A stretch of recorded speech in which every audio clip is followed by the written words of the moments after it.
السلام علیکم ورحمۃ اللہ وبرکاتہ۔ وعلیکم السلام ورحمۃ اللہ وبرکاتہ۔ اعوذ باللہ السمیع العلیم من الشیطان الرجیم من ہمزہ ونفخہ ونفثہ۔ بسم اللہ الرحمن الرحیم۔ سبحان ربک رب العزۃ عما یصفون وسلام علی المرسلین والحمد للہ رب العالمین۔ آپ کا رب عزت کا مالک ان باتوں سے پاک ہے جو وہ مشرک لوگ بیان کرتے ہیں،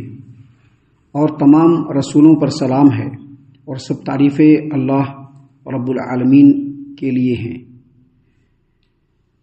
محترم سامعین کرام، تمام قسم کی تعریفیں، ہر طرح کی بڑائی، بزرگی، عزت و کبریائی اس اللہ عز و جل کے لیے لائق و زیبا ہے، جس کی ہدایت اور رہنمائی سے اللہ کے نیک بندے صراط مستقیم پر کشا کشا کھینچے چلے جا رہے ہیں۔ درود و سلام نازل ہو محمد عربی امام المرسلین خاتم الانبیاء محمد عربی صلی اللہ علیہ وسلم پر، اور تمام اللہ تبارک و تعالیٰ کے رسولوں پر رحمت و برکت کی دعائیں ہوں، صحابہ کرام، اہل بیت، تابعین، تبع تابعین، بزرگان دین اور تمام مومن مسلمانوں پر۔ سامعین کرام، فجر کے بعد کا وقت ہے اور یہ دروس القرآن کا سلسلہ ہے۔ ہر روز آپ کی خدمت میں قرآن کریم کی آیات ترتیب کے ساتھ آپ کے سامنے تلاوت کی جاتی ہیں۔ ان آیتوں کا ترجمہ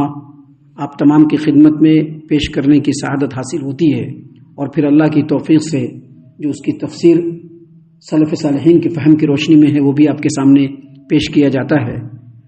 الحمدللہ یہ اسی سلسلے کی کڑی ہے، اور ابھی آپ کے سامنے قرآن کریم سورۃ الصافات سورہ نمبر 37 اور اسی سورت سے آیت نمبر 180 سے لے کر کے 182 تک، یعنی 180، 181، 182، یہ سورۃ الصافات کی سب سے آخری آیت ہے جو ابھی آپ کے سامنے تلاوت کی گئی، اور انشاءاللہ آج کے ان آیات کا ترجمہ اور تفسیر کے بعد اس سورت کریمہ کی تفسیر کا جو سلسلہ ہے وہ کمپلیٹ ہوگا، اور پھر آگے دوسری سورت کا آغاز ہوگا۔ سامعین کرام، یہ آیات آپ کے سامنے پیش کی گئی، ترجمہ بھی اس کا پیش کیا گیا۔ اللہ تبارک و تعالیٰ نے فرمایا، سبحان ربک رب العزت عما یصفون۔ اے نبی صلی اللہ علیہ وسلم، آپ کا رب عزت کا مالک ان باتوں سے پاک ہے جو وہ مشرک لوگ بیان کرتے ہیں۔ جو مشرک لوگ بیان کرتے ہیں اس سے آپ کا رب جو عزت کا مالک ہے بالکل پاک ہے۔ سامعین کرام، اللہ تبارک و تعالیٰ نے ان ظالموں، اللہ تبارک و تعالیٰ کے الوہیت کو جھٹلانے والوں، اللہ تبارک و تعالیٰ الہ واحد ہے، وحدہ لا شریک ہے، ایسے باتوں کے جھٹلانے والوں، ظالموں، تکذیب کرنے والوں اور حد سے بڑھنے والوں کی باتوں سے اللہ تبارک و تعالیٰ نے اپنی ذات مقدس کو پاک اور بری قرار دیا ہے، اور اللہ تبارک و تعالیٰ نے فرمایا، سبحان ربک رب العزہ، آپ کا رب جو صاحب عزت ہے پاک ہے، یعنی وہ ایسی عزت کا مالک ہے اور اس طرح کا پاکیزہ ہے کہ اس کا تصور بھی نہیں کیا جا سکتا۔ اللہ تبارک و تعالیٰ عزت کا مالک ہے، جس کو اگر عزت چاہیے تو وہ اللہ تبارک و تعالیٰ کی طرف جھکے، اللہ تبارک و تعالیٰ اس کو عزت دے گا۔ اللہ تبارک و تعالیٰ وَتُعِزُّ مَن تَشَاءُ وَتُذِلُّ مَن تَشَاءُ، جس کو چاہتا ہے عزت دیتا ہے، جس کو چاہتا ہے ذلیل کر دیتا ہے۔ تو اللہ نے یہاں پر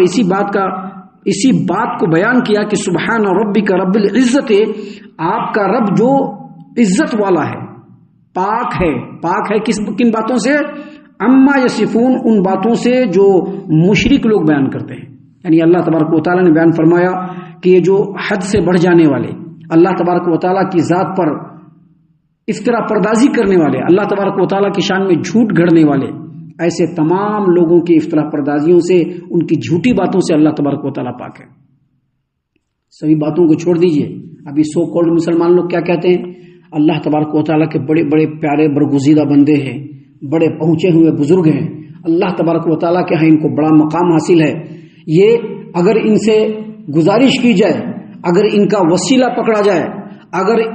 ان کو خوش کر دیا جائے تو اللہ عز و جل سے ہمارے لیے یہ کر سکتے ہیں، یہ کر سکتے ہیں، یہ کر سکتے ہیں۔ بہت سارے لوگ کہتے ہیں کہ بچہ بھی دلوا سکتے ہیں، بہت سارے لوگ کہتے ہیں کہ امتحان میں کامیابی بھی ہو سکتی ہے، بہت سارے لوگ کہتے ہیں کہ ہمارے جو فلاں پیر صاحب ہیں اگر وہ خوش ہو گئے تو قیامت کے میدان میں اللہ تبارک و تعالیٰ کے سامنے وہ مچل جائیں گے اور ہم لوگوں کو جنت کے اندر داخل کروا دیں گے۔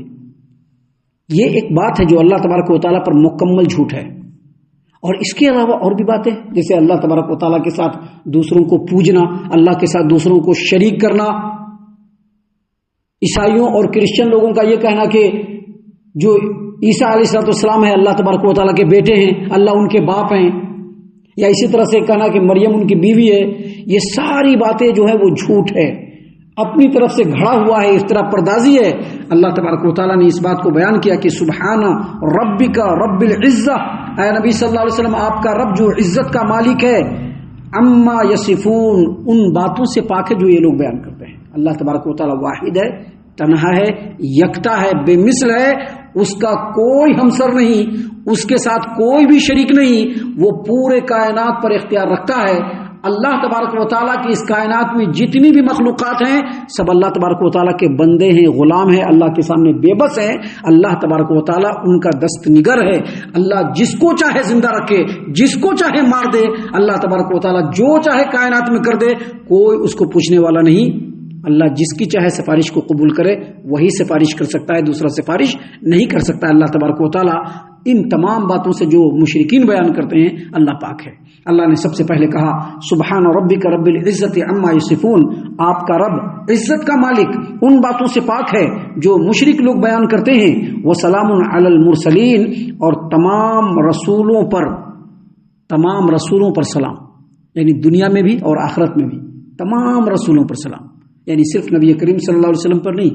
بلکہ تمام رسولوں پر سلام، دنیا میں بھی سلام اور آخرت میں بھی اللہ تبارک و تعالیٰ کا ان پر سلام۔ دنیا میں بھی اللہ تبارک و تعالیٰ ان پر سلامتی بھیج رہا ہے اور آخرت میں بھی اللہ تبارک و تعالیٰ سلامتی بھیجے گا۔ کیونکہ جتنے بھی انبیاء اور جتنے بھی رسول آئے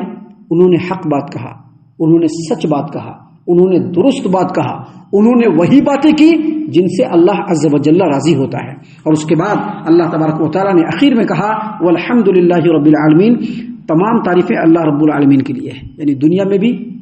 اور آخرت میں بھی اللہ رب العالمین جو عالمین کا پالنے والا ہے، یعنی صرف یہ دنیا جو ہم کو دکھ رہا ہے صرف اسی دنیا کے مخلوقات کا پالنے والا نہیں ہے، اس کے علاوہ اگر کوئی دنیا ہے تو وہاں کی جو مخلوقات ہے اللہ تعالیٰ ان کو بھی پالنے والا ہے۔ عالمین کا مطلب یہی ہے کہ تمام دنیا کا پالنے والا ہے، ان کی روزی روٹی، ان کی ضرورتوں کو پورا کرنے والا، ان کو پیدا کرنے والا، زندگی میں ان کی ضروریات کو پوری کرنے والا اور پھر ان کو موت سے ہمکنان کرنے والا۔ اللہ تبارک و تعالیٰ نے فرمایا والحمد للہ رب العالمین، یعنی دنیا میں بھی آخرت میں بھی ہر حال میں اللہ عز و جل جو عالمین کا پالنے والا ہے اس کے لیے تعریف ہے۔ دیکھیے اصل میں تعریف جو ہوتا ہے، تسبیح جو ہوتا ہے، وہ نقص سے پاکیزگی اور تنزیہ، یعنی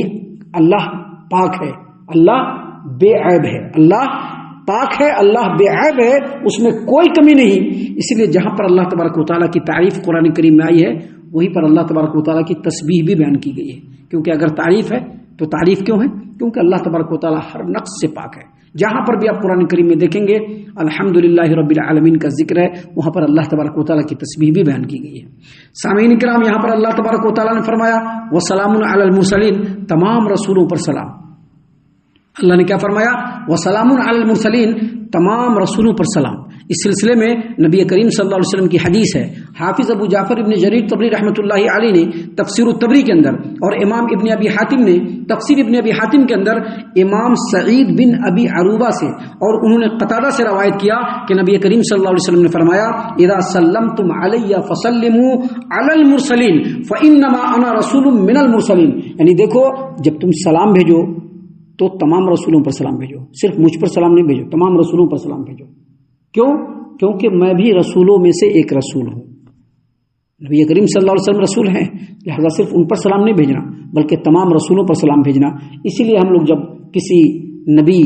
کا نام لیتے ہیں تو کیا کہتے ہیں؟ علیہ الصلاۃ والسلام، نوح علیہ الصلاۃ والسلام، ابراہیم علیہ الصلاۃ والسلام، ادریس علیہ الصلاۃ والسلام، شعیب علیہ الصلاۃ والسلام، یونس علیہ الصلاۃ والسلام۔ کیونکہ یہ حکم کس نے دیا ہے؟ ہمارے نبی محمد عربی صلی اللہ علیہ وسلم نے۔ اللہ تبارک و تعالیٰ نے فرمایا سبحان ربک رب العزت عما یصفون وسلام علی المرسلین والحمد للہ رب العالمین، آپ کا رب عزت کا مالک ان باتوں سے پاک ہے جو مشرک لوگ بیان کرتے ہیں، اور تمام رسولوں پر سلام اور سب تعریف اللہ رب العالمین کے لیے ہے۔ سامعین کرام، اس سلسلے میں امام ابو محمد البغوی رحمۃ اللہ علیہ کہتے ہیں کہ سیدنا علی رضی اللہ عنہ نے روایت کیا کہ اگر کوئی آدمی یہ چاہے کہ قیامت کے دن اس کو پورا اجر ملے،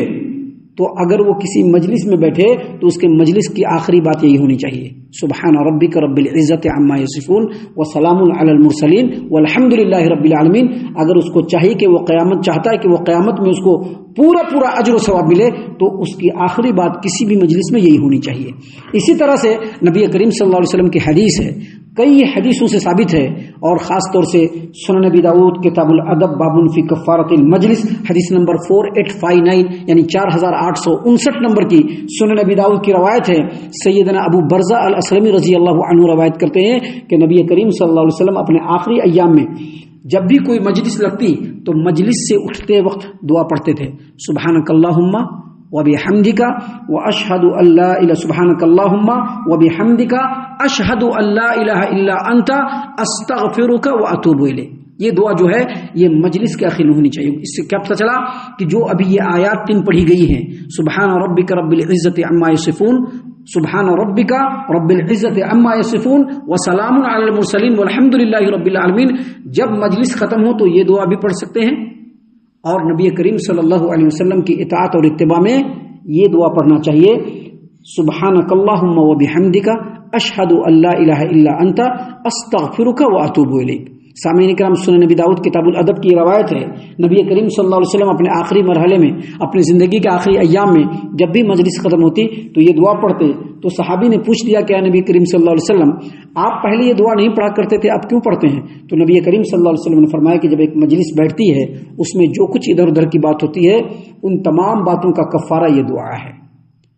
ہم اللہ سے دعا کرتے ہیں کہ اللہ تعالی ہم تمام کو ان باتوں پر خوب غور و فکر اور تدبر کرنے کے ساتھ ساتھ ان باتوں پر عمل کرنے کی بھی توفیق عنایت فرمائے، آمین۔ اللہ تعالی ہم تمام کو صحیح معنوں میں پکا سچا مومن مسلمان بنائے، اللہ اور اس کے رسول صلی اللہ علیہ وسلم کی اطاعت و فرما برداری کرنے والا بنائے، صحابہ کرام رضی اللہ عنہم کے طریقے پر چلنے والا بنائے، جنت الفردوس میں جگہ عطا فرمائے۔ اے اللہ ہم تمام کو جہنم سے پناہ دے، اے رب العالمین ہم تمام کو جہنم سے پناہ دے، اے مالک الملک ہم تمام کو جہنم سے پناہ دے، آمین یا رب العالمین۔ وما علینا الا البلاغ المبین۔ الذي نزل الفرقان على عبده ليكون للعالمين نذيرا